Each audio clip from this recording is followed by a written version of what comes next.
Hi, hello, welcome to Angla Samhita YouTube channel. In today's video, let's learn how to write a beautiful essay about the given topic. My favorite author.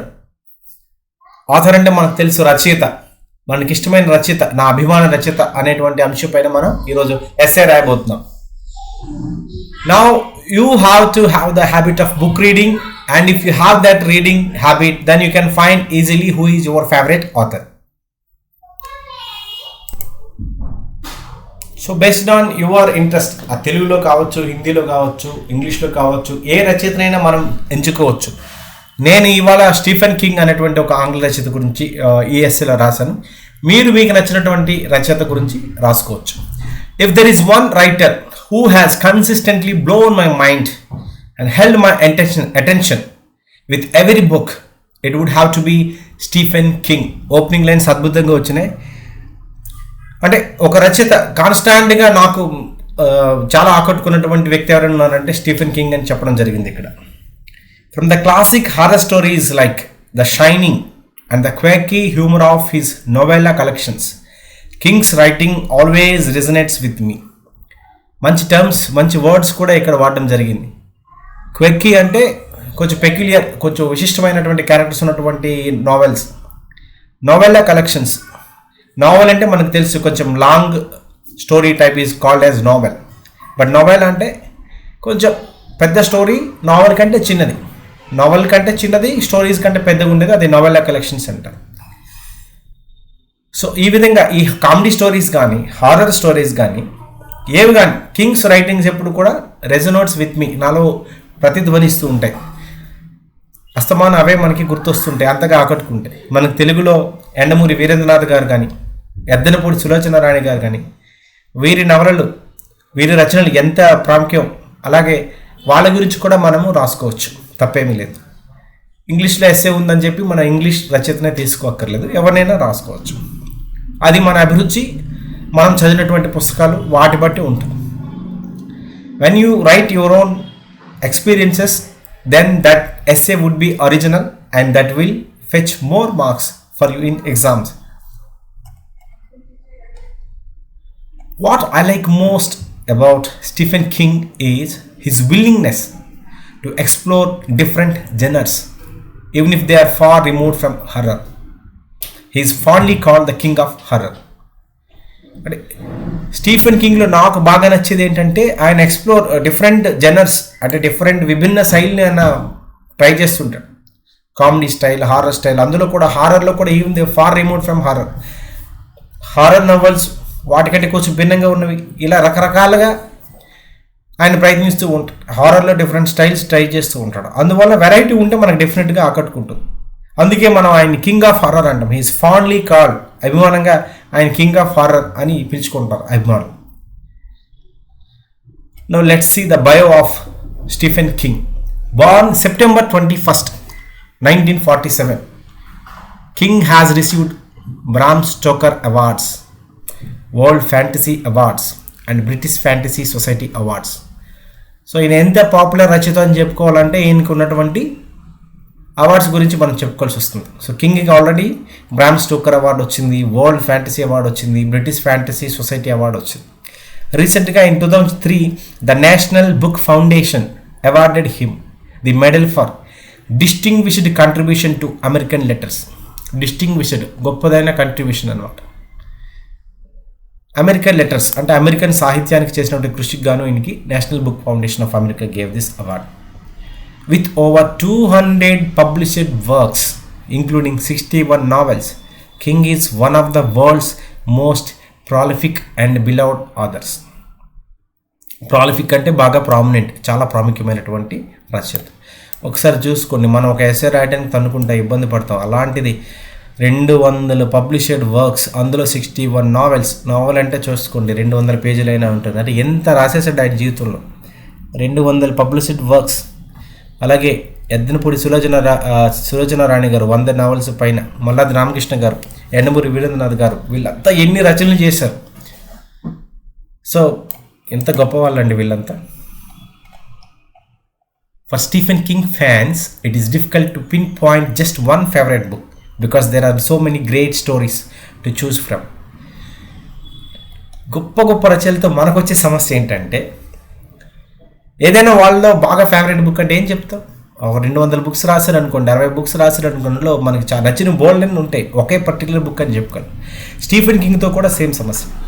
There are different books that we love from his works, whether it is horror, fantasy, sci-fi, children's literature or other genres. King has something for everyone. ఇవన్నీ ఇక్కడ మనం జనర్స్ గురించి చెప్పుకున్నాం, అంటే శైలులు. చూడండి ఒకసారి, horror, fantasy అంటే ఊహాజనితమైన నావల్స్, సైఫై అంటే science fiction we call in short scifi, children's literature బాల సాహిత్యం కానీ, అన్ని మార్గాల్లో అన్ని కోణాల్లో కూడా ఆయన చాలా బుక్స్ రాయడం జరిగింది. సో అందరికీ మీరు ఏ జనర్ నచ్చినా ఆ జోన్లోకి వెళ్ళి ఆయన బుక్స్ తీసుకుంటే డెఫినెట్గా ఆ జోన్లో మీకు ఆయన కనపడతాడు, తారసపడతాడు, మిమ్మల్ని ఆగొట్టుకుంటాడు. ఆయన గొప్పతనం అది.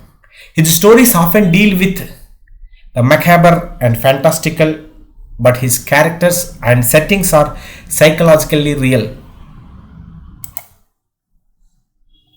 సో ఆయన స్టోరీస్ అన్నీ కూడా maximum macabre means dealing with death, చావు గురించి. మనిషికి అత్యంత భయంకరమైనది చావు అంటే వణికిపోతాం. సో చావు, దెయ్యాలు, ఇవన్నీ దెయ్యం చూసి ఎందుకు భయపడతాం? అది మనల్ని చంపేస్తుందేమో భయపడతాం. అలాగా ఫ్యాంటాస్టికల్ అంటే ఫ్యాన్సీఫుల్, ఊహాజనితమైనటువంటి నవల్స్ అన్ని రాస్తుంటాడు ఆయన, మృత్యు గురించి, దెయ్యాల గురించి, హారర్ స్టోరీస్ అని. కానీ ఆ క్యారెక్టర్స్ కానీ, సెట్టింగ్స్, అవి జరిగే ప్రదేశాలు కానీ మనకి సైకలాజికల్ రియల్. అవి ఆ క్యారెక్టర్స్ అన్నీ కూడా రియల్గా ఉంటాయి, మనం నిత్యం మన జీవితంలో జరిగే సంఘర్షణలానే ఉంటాయి. అందువల్ల ఇవి బాగా మనల్ని ఆకట్టుకుంటాయి. His books can transport readers to a completely different world full of his vivid characters. Vivid అంటే వివిధ రకాలు అంటాం కదా, అలా హిందీ వర్డ్ నుంచి వచ్చినటువంటిది ఇంగ్లీష్లోకి వచ్చింది ఈ వివిడ్ అనేటువంటి వర్డ్. అంటే ఆయన బుక్స్ మనల్ని చదివే వాళ్ళని, పాఠకుల్ని ఒక ఊహాజనితమైన ప్రత్యేకమైనటువంటి ప్రపంచాల్లోకి పరిచయం చేస్తుంది. అక్కడ ఆయన డిఫరెంట్ క్యారెక్టర్స్ కనబడుతుంటాయి, ఆయనకి సృష్టించినటువంటి నవల ప్రపంచంలోని క్యారెక్టర్స్ అన్నీ మనకి కనిపిస్తుంటాయి. సో ఊహాజనిత ప్రపంచంలో కొద్ది కాలం ఒక సినిమా కానీ, ఒక సీరియల్ కానీ, ఒక మంచి నావల్ కానీ చదివేటప్పుడు మనల్ని మనం మర్చిపోయి విహరిస్తుంటాం. అది మైండ్కి గొప్ప ఎక్సర్సైజ్ అండి. Kings formula for learning to right well is. So మీరు కూడా ఇప్పుడు ఎస్సే రైటింగ్ రాస్తున్నారు. చాలామంది ఈ వీడియో చూసే వాళ్ళు ఎస్సే రైటింగ్ రాస్తారంటే మీకు ఎంతో కొంత ఇంగ్లీష్ పట్ల లేదా రచనల పట్ల, రైటింగ్స్ పట్ల ఇంట్రెస్ట్ ఉండొచ్చు. ఒకవేళ మీరు మంచి ఎస్సేయిస్ట్ కావాలన్నా, మంచి కాలమిస్ట్ కావాలన్నా, ఆథర్ కావాలన్నా, ఏం చేయాలన్నా ఆయన చెప్పేది ఏంటంటే, read and right 4 to 6 hours a day. రోజుకి 4 నుంచి 6 గంటలు చదువుకోవాల్సిందే మనం. If you cannot find the time for that, you cannot expect to become a good writer. ఊరికే నేను రాసేస్తానంటే కుదరదు కదా. రాయడం అనేది అవుట్పుట్, సో చదవడం అనేది ఇన్పుట్. ఎంత బాగా చదివితే అంత బాగా రాయగలం. ఎంత బాగా చదివి ఎన్ని గొప్ప పుస్తకాలు, క్లాసిక్స్ చదివితే, ఆ క్యారెక్టర్స్ని ఆకలింపు చేసుకుంటే, అదే పదజాలాన్ని, అటువంటి అభివ్యక్తీకరణ, అటువంటి సన్నివేశాలు మనం క్రియేట్ చేసి గొప్ప గొప్ప నావల్స్ని మనం సృష్టించగలుగుతాం. అసలు మనం చదవకుండా రాయాలనుకుంటే మన జ్ఞాన పరిధి కానీ, మన ఊహా పరిధి కానీ చాలా సంకుచితంగా ఉంటుంది. కాబట్టి గొప్ప గొప్ప కావ్యాలు కానీ, గొప్ప గొప్ప స్టోరీస్ కానీ మనం రాయలేం. అందువల్ల read and right 4 to 6 hours a day. ఇది ఎవరు కానీ, స్టూడెంట్స్ కావచ్చు, టీచర్స్ కావచ్చు, రచయితలు కావచ్చు, ఫ్రీలాన్సర్స్ కావచ్చు, కాలమిస్ట్ కావచ్చు, whatever. You have to read more. Once you read, then you will get that content digested into your mind and you start thinking freshly and creatively and your output would be superb. So this is an important suggestion from Stephen King.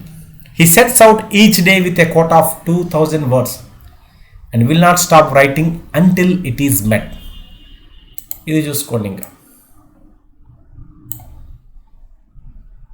ఇప్పుడు మనం రాసుకున్నటువంటి essay ఒక 300 words ఉంటుంది. ఇలాంటిది ఇంచుమించు 7-8 అయితే ఒక 2000 words అవుతుంది. So ఆయన ప్రతిరోజు ఒక టార్గెట్ పెట్టేసుకున్నాడు, నేను ప్రతిరోజు 2000 వర్డ్స్ రాయాల్సింది. అందుకే మహానుభావుడు మోర్ దాన్ 200 బుక్స్ పబ్లిష్ అయినాయి. అంటే పబ్లిష్ అవ్వకుండా ఉన్నటువంటి బుక్స్ ఎన్ని ఉంటాయి. సో రాసిన కంటెంట్ అంతా మంచిది కాకపోవచ్చు, కొన్ని పబ్లిష్ కూడా కాకపోవచ్చు. అంటే ఇంత కనీసం ఒక 300 బుక్స్ అయినా ఆయన రాసి ఉండొచ్చు.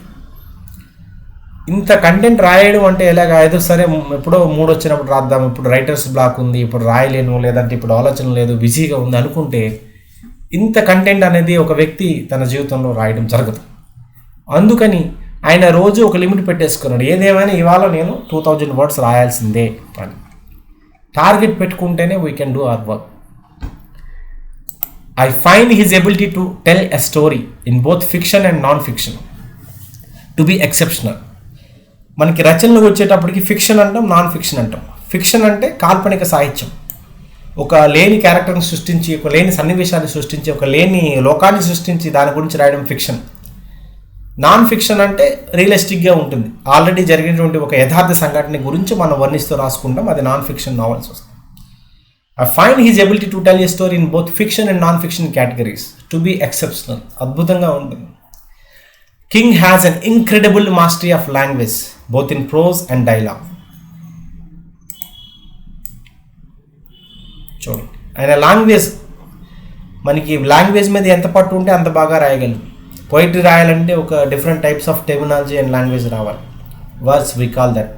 ప్రోజ్, మనకి గద్య సాహిత్యం రాయాలనుకుంటే వేరే టైప్ ఆఫ్ వర్డింగ్ ఉండాలి, వేరే టైప్ ఆఫ్ స్కిల్ ఉండాలి.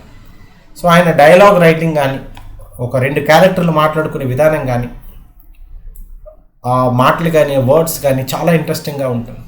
His work is filled with metaphors, imagery and an overall evocrative power that draws the attention of the reader. Metaphors, ఉపమానాలన్నీ ఉంటాయి ఆయన రచనల్లో. ఇమాజరీ ఉంటుంది, వస్తువులు తీసుకొని వాటిని ఒక సింబల్, ఒక ఐకాన్గా, ఒక ఇమేజెస్ ద్వారా ఆయన మంచి స్టోరీని చెప్పడం జరుగుతుంది. అండ్ ఓవరాల్ evocrative పవర్, చదివిన తర్వాత మనల్ని ప్రేరేపిస్తాయి. evocrative పవర్ ఆకర్షితం చేస్తాయి, ప్రేరేపిస్తాయి. ఒక రచన చదవగానే మనలో వచ్చేటువంటి ప్రతిస్పందనే ఆ రచన మనం ఇంకా ఇంకా ఇంకా చదవడానికి మనల్ని కార్యోన్ముక్తులు చేస్తుంది. అందుకని his work is filled with metaphors, imagery and an overall evocative power that draws the attention of the reader. ఒకసారి ఒక బుక్ ఆయన చదివితే ఇంకో బుక్ ఆయన ఎక్కడ ఉందా అని మనం వెతుకుతాం. సో ఈ విధంగా this is my essay about my favorite author Stephen King. You can also write essay about your favorite author. I request you all to comment your favorite author in the comment box. Keep watching, keep reading. Thank you. Have a nice time.